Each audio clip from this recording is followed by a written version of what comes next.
আর আপনাদেরকে জানিয়ে রাখি, ফের আগাম জামিনের আবেদন শেখ শাহজাহানের। উত্তর 24 পরগনার নগর দায়রা আদালতে আবেদন করেছেন শেখ শাহজাহান।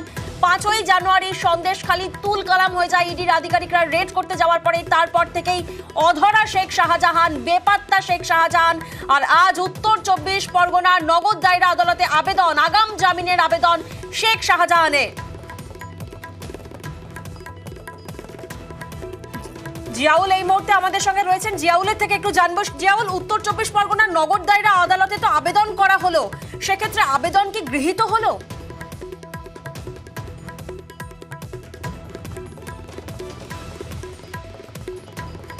কোনো আসামি অর্থাৎ কোনো ব্যক্তি যদি আগাম জামিনের আবেদন করে, তাহলে মহামান্য জেলা বিচারক কোনো অবস্থাতেই সেই আবেদন গ্রহণ করেন না, যদি না সেই ব্যক্তি অর্থাৎ যে ব্যক্তি আবেদন করেছে তার সিগনেচার অর্থাৎ তার সই যদি না থাকে। অর্থাৎ এখানে স্পষ্ট তার সিগনেচার রয়েছে, তার সই রয়েছে এবং তার জন্যই আবেদন গ্রহণ করা হয়েছে।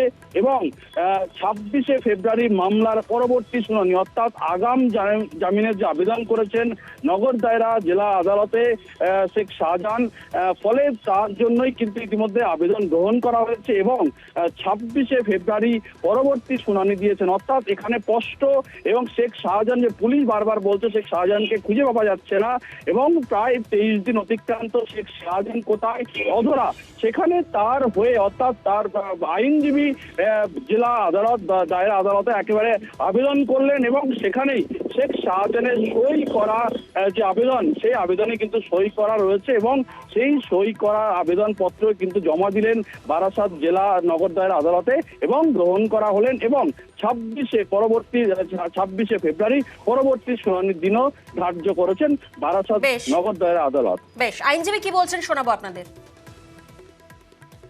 ডেটেড 5/1/24 এই কেস কানেকশানে একটা অ্যান্টিসিপেটরি দরখাস্ত করেছে শেখ শাহজাহান। গতকাল ওটা আগাম হিয়ারিংয়ের ডেট আছে 26 তারিখ। জামিন চেয়েছে, অ্যান্টিসিপেটরি বলছে, ও বলছে আমি এই কেসে এই ঘটনার সঙ্গে যুক্ত নেই।